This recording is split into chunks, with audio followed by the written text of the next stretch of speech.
하나님은 집사님과 함께 하십니다. 한 번 더 인사할까요? 지금도 하나님은 집사님과 함께 하십니다.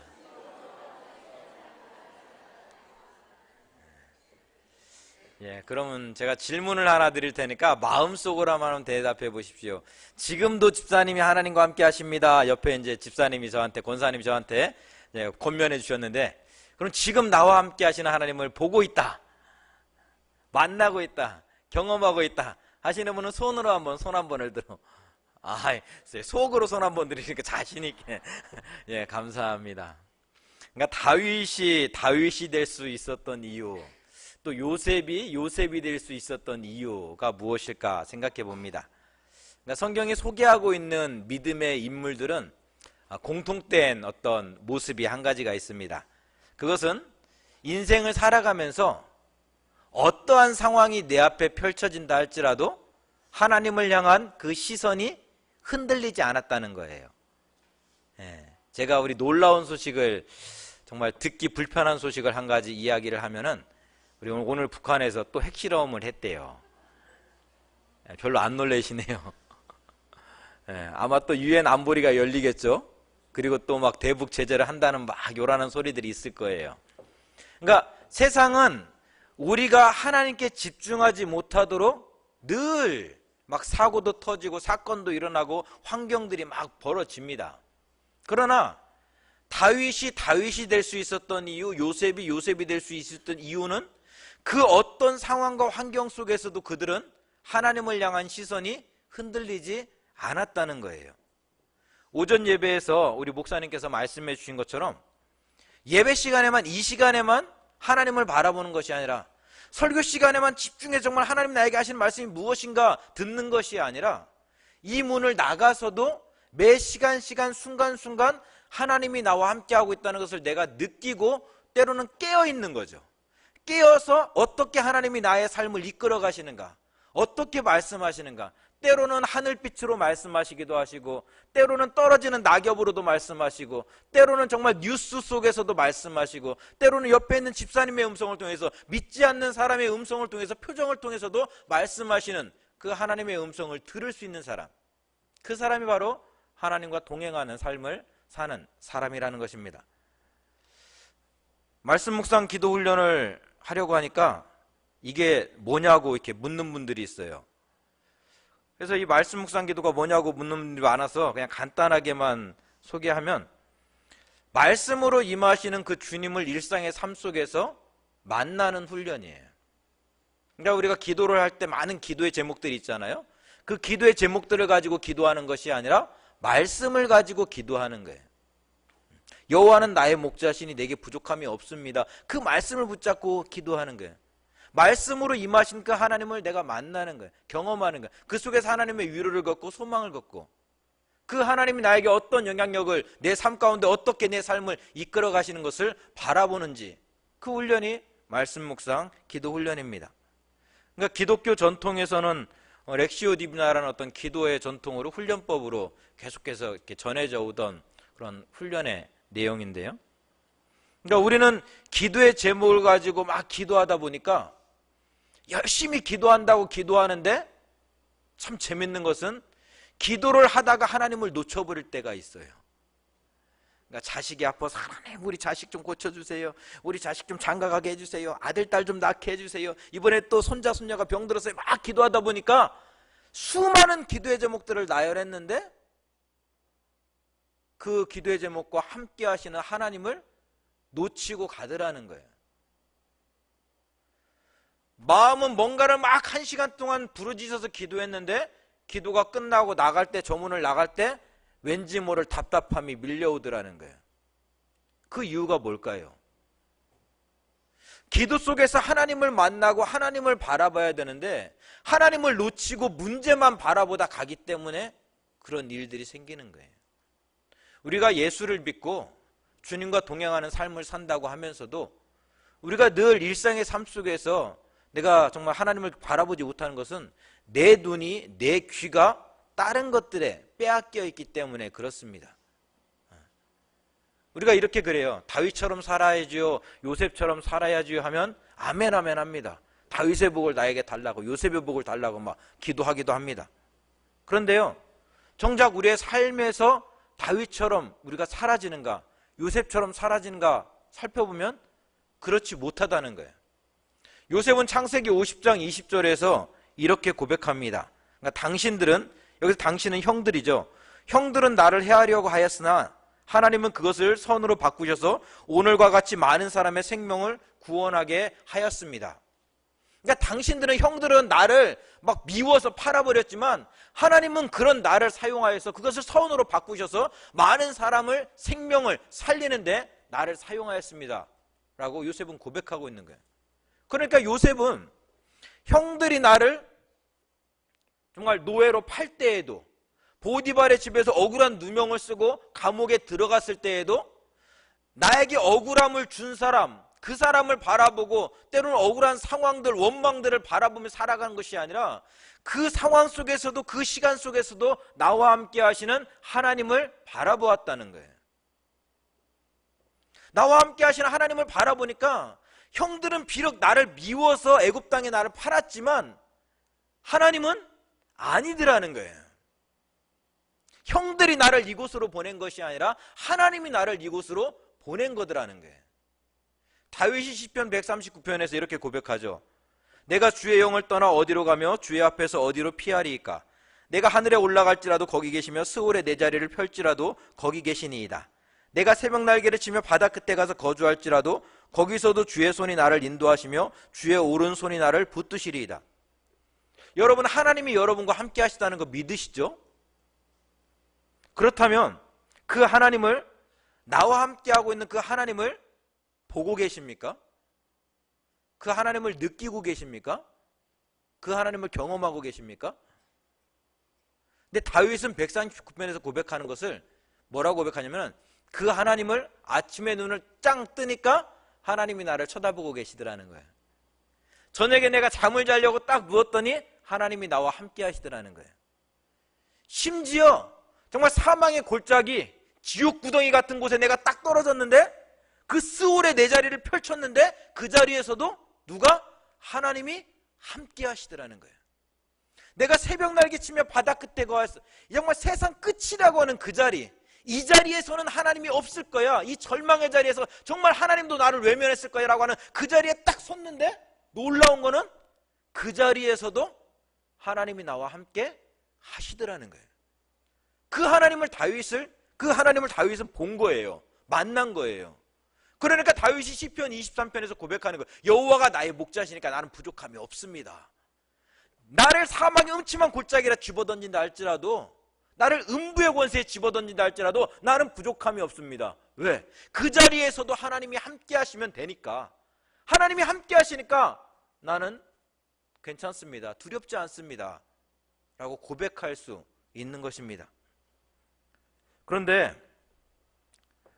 요셉의 이야기를 듣고 다윗의 이야기를 들을 때 하나님이 나를 인도하시며 주의 오른손이 나를 붙잡아 주신다 하면 아멘 아멘 하면서도 막상 눈앞에 있는 두려움 때문에, 때로는 이기적인 욕심 때문에 우리는 하나님을 향한 시선이 흔들릴 때가 많이 있습니다. 하나님을 바라봐야지, 정말 하나님만 바라보면서 살아야지 하다가도 어떤 일이 빵 터지면 내 입술에는 찬양이 담겨있는 것이 아니라 원망과 불평이 담겨있더라는 거예요.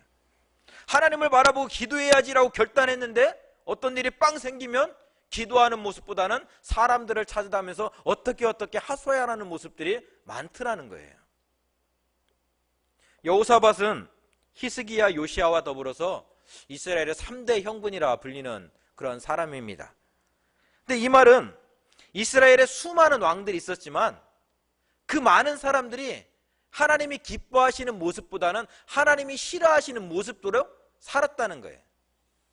그러니까 솔로몬이 그 이방 민족과 그 정략 결혼을 하죠. 정략 결혼을 하면서 이방 우상들을 막 이제 이스라엘로 데리고 이제 가지고 오는데, 그 솔로몬 때부터 시작해서 수많은 왕들이 하나님을 예배한 것이 아니라 우상을 숭배하고 이방신을 예배하면서 살아왔다는 거예요. 그러나 요시야는, 여호사밧은 그런 속에서도 하나님을 예배하는 사람이었어요. 그럼에도 불구하고 종교개혁을 통해서 이스라엘의 신앙을 다시금 잡고자 했던 사람이 여호사밧입니다. 그들이 조상의 길로 정말 하나님만을 예배하는 자로 살기로 결단하였던 것입니다.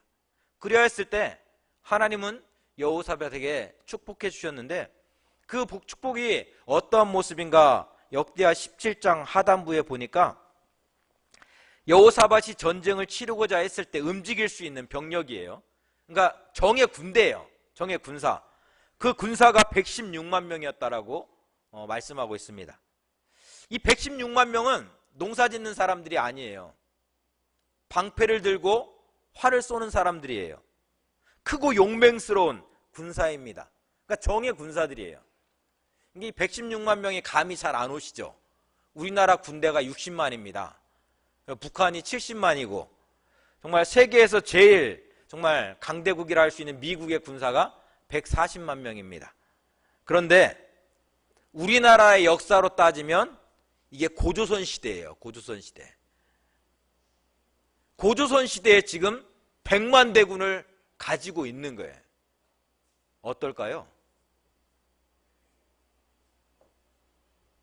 세상 무서운 게 있을까요? 세상 무서운 거 없을 거예요. 그만큼 강대한 국가를 하나님께서는 세워주셨다는 거예요. 만들어주셨다는 거예요. 숫자적으로 어떻게 그 당시에 100만이라는 군대를 만들 수 있냐, 움직일 수 있냐 반문을 할 수도 있겠지만, 생각해보면 그만큼 강건한 나라가, 부강한 나라가 이스라엘이었다는 거예요. 하나님이 그만한 축복을 주셨다는 거죠. 그런데 이렇게 큰 은혜를 부어주셨음에도 불구하고 부와 명예의 절정에서 여호사밧은 북이스라엘의 아합 가문과 정략 결혼을 하게 됩니다. 그러니까 이세벨의 딸 아달랴를 아내로 맞이한 거예요. 근데 아합이 어떤 왕이에요? 이세벨이 어떤 왕이에요? 어떤 그 여왕이에요? 북쪽에 있는 모든 선지자들을 다 잡아 죽인 사람이에요. 바알과 아세라만을 막 섬기면서 하나님을 섬기는 막 그 선지자들을 다 잡아가둔 사람이 이 사람이에요. 그러니까 엘리야 때 사람이잖아요. 근데 그 사람과 정략 결혼을 맺는 거예요. 딱 결혼하니까 아합이 이 길르앗 라못이라는 전략적 요충지를 차지하고 싶었는데, 지금 아주 막강한 미국 대통령이 사위로 들어온 거야. 그러니까 살살 꼬셔가지고 우리 길르앗 라못 치러 가는데 좀 같이 좀 가자. 그러니까 장인이 이야기하니까 어떻게 거절 못하고 그냥 가자고 이야기해요. 중간에 뭐 선지자들을 막 이렇게 데리고 이야기하는 이야기도 있는데, 아무튼 거짓잔들의 선지자들의 이야기를 듣고 그렇게 정말 전쟁에 나아갑니다. 근데 결론은 이 전쟁에서 아합이 죽고 이 여호사밧이 죽을 위기에서 하나님이 도와주심으로 말미암아서 간신히 목숨만 건지고 이렇게 살아서 이 고국으로 돌아오게 되어집니다. 그렇게 전쟁이 끝나고 돌아오는 길목에서 선지자 예후가 이야기하죠. 당신이 바알과 아세라 목성을 없앤 것은 잘한 일이지만 악한 자를 돕고 여호와를 미워하는 자를 사랑하는 것은 잘못한 일입니다. 그러므로 여호와께서 진노하심이 왕에게 임할 것입니다. 하나님을 바라봐야 되는데 그 시선을 다른 데로 돌렸다는 거예요. 하나님을 바라보며 나아가야 되는데 그 생각을 다른 데로 돌렸다는 거예요. 그로 인해서 하나님의 진노가 임할 거라는 거예요. 그리고 얼마 지나지 않아서 유다의 속국으로 살아왔던 모압과 암몬과 마온이 연합 어떤 군을 형성해서 이스라엘을 쳐들어오게 됩니다. 근데 참 재밌는 거는 아까 제가 말씀드렸잖아요. 지금 여호사밧의 군대가 100만이라고. 100만이면 세상 두려울 게 없죠. 그런데 하나님을 바라보고 살아갔을 때에는 그 두려움이 없었는데, 그 시선이 흔들리고 나니까 이 모압과 암몬과 마온 연합군 앞에서 여호사밧이 두려워하고 있는 거예요. 떨고 있는 거예요. 가장 막강한 군사력을 가지고 있는 그런 왕임에도 불구하고 적군 앞에서 두려워 떨고 있습니다.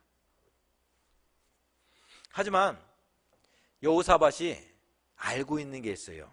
그것은 두려움과 막막함이 찾아올 때 나의 도움은 하나님께로부터 온다는 사실입니다. 비록 내 마음에 평안이 없고 두려움과 답답함과 원망이 가득하지만 그러함에도 불구하고 이러할 때는 사람을 찾아갈 것이 아니라 하나님께로 나아가야 된다는 것을 여호사밧은 알고 있던 사람이에요. 그래서 하나님께 나아갑니다. 무릎 꿇고 하나님께 금식을 선포하며 나아갑니다. 혼자만 나아가는 것이 아니라 온 백성이 함께 기도하며 하나님께 나아갑니다. 하나님의 도우심만을 구하며 하나님, 우리는 저 사람들을 정말 물리칠 힘이 없습니다.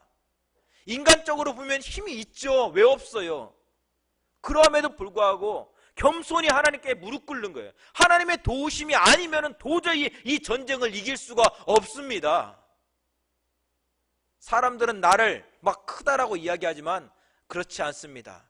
하나님이 도와주셔서 죽을 위기에서 제가 살아나지 않았습니까?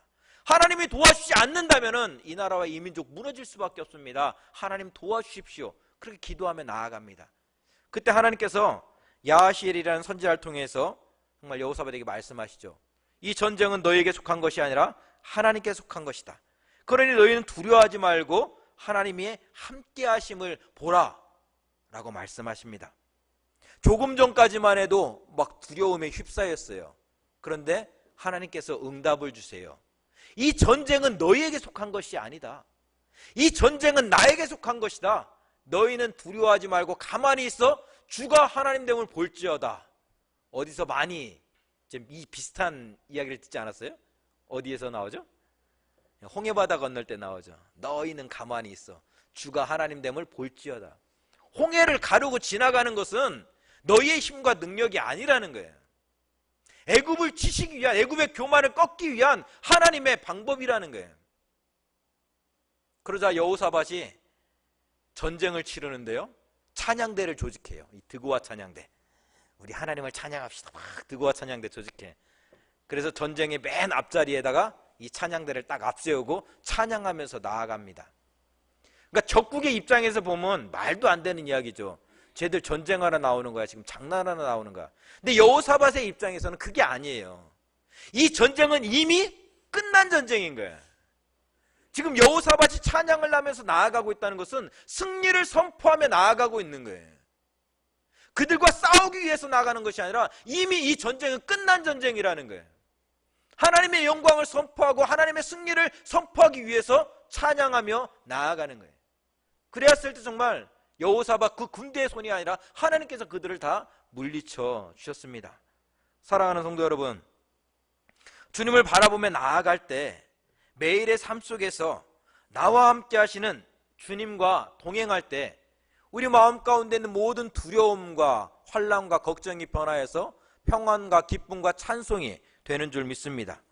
삶의 형편을 바라보면 우리는 감사할 수 없어요.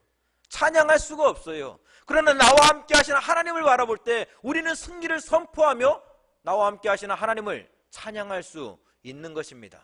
아무리 세상이 뒤숭숭하고 내 삶의 여건과 조건들이 힘들고 답답하다 할지라도 그럼에도 불구하고 우리가 하나님께 무릎 꿇고 기도하며 하나님만 바라보며 나아가야 되는 것은 우리의 구원은 하나님께로부터 오기 때문에 그렇습니다. 우리가 이 땅에서 살아갈 수 있는 것은 하나님께로부터, 하나님 우리에게 힘을 주실 때 살아갈 수 있기 때문에 그렇습니다. 북한이 핵전쟁으로 이 나라를 또 위협하고 또 전쟁의 분위기가 뒤숭숭하죠. 그러나 그럴 때일수록 우리는 더 하나님께 나아갈 수 있어야 됩니다. 왜? 이 민족을 다시금 살리고 회복시킬 수 있는 분은 하나님 한 분밖에 없기 때문입니다. 우리가 찬양하며, 우리 특별히 오늘 드고와 찬양대 또 찬양으로 하나님 앞에 나아가는데 아버지들이 정말 하나님을 바라볼 수 있기를 원합니다. 아버지가 하나님을 바라보고 나아갈 때 그 가정이 하나님을 바라보며 나아갈 수 있습니다. 아버지가 하나님을 중심으로 세우고 나아갈 때 그 가정이 세상의 가치관으로 흔들리는 것이 아니라 하나님 중심으로 서게 되는 줄 믿습니다. 우리 드고와 찬양대를 비롯해서 우리 함께 예배하는 우리 모두가 정말 9월 목사님 주신 말씀처럼 하나님의 말씀을 마음속에 새기고 또 기도의 자리, 또 하나님만 바라보며 주님과 동행하는 귀하고 복된 시간들이 될 수 있기를 주님의 이름으로 기도드립니다. 우리 같이 기도하겠습니다. 하나님 아버지 감사합니다. 세상의 뒤숭숭한 환경 속에서